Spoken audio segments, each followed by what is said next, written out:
জামালপুর জেলার প্রাণকেন্দ্র দয়ামিতে অবস্থিত শেখ হাসিনা সাংস্কৃতিক পল্লী। এই অঙ্গনে বিভিন্ন জেলার লোকজন এসে তাদের বিনোদন উপভোগ করতে পারবে, পাশাপাশি তাদের ছেলে মেয়েদেরকে নিয়ে এসে এই সাংস্কৃতিক পল্লীকে তারা ঐতিহ্য অবহিত করতে পারবে।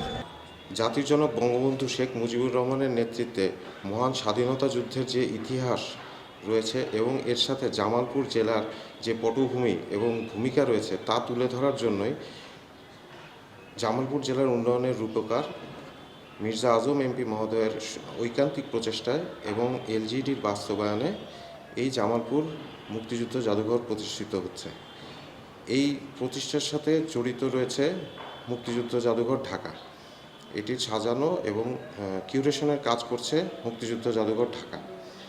জামালপুরের আদি ঐতিহ্য থেকে শুরু করে ব্রিটিশ শাসন পূর্ব সময় এবং ব্রিটিশ বিরোধী আন্দোলন, 52 ভাষা আন্দোলন, 6 দফা আন্দোলন এবং 71-এর মহান মুক্তিযুদ্ধে জামালপুরের যে ভূমিকা রয়েছে এবং জামালপুরের যে সকল ব্যক্তিবর্গ এর সাথে জড়িত রয়েছেন তাদের ভূমিকা এবং তাদের প্রোফাইল এই জাদুঘরে তুলে ধরা হয়েছে। জামালপুর শেখ হাসিনা সাংস্কৃতিক পল্লী, এখানে শিশুদের জন্য বিনোদনের ব্যবস্থা আছে, মুক্তিযুদ্ধ জাদুঘর, swimming pool, 9D cinema hall সহ বিভিন্ন বিনোদনের একমাত্র জামালপুর জেলার ভিতরে কেন্দ্র, যেখান থেকে শিশুরা বিভিন্ন ধরনের বিনোদন উপভোগ করতে পারবে।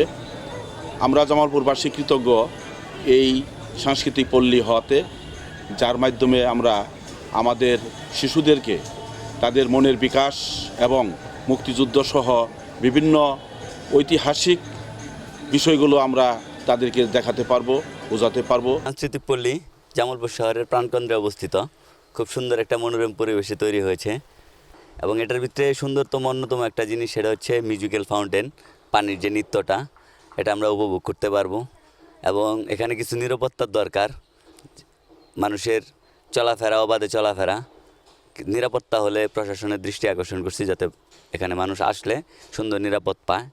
জামালপুর শহরের প্রাণকেন্দ্রে প্রায় 233 কোটি টাকা ব্যয়ে 8 একর সম্পত্তির উপর শেখ হাসিনা সাংস্কৃতিক পল্লীটি নির্মাণ হতে চলেছে। উক্ত প্রকল্পটি 9টা প্যাকেজে বিভক্ত।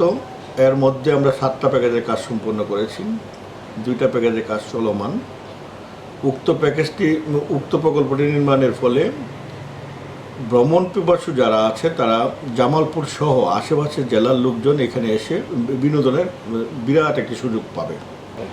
উক্ত প্রকল্পটি নিরাপত্তার কথা বিবেচনা করে আমরা এখানে 15 জন আনসার রাখার ব্যবস্থা করেছি।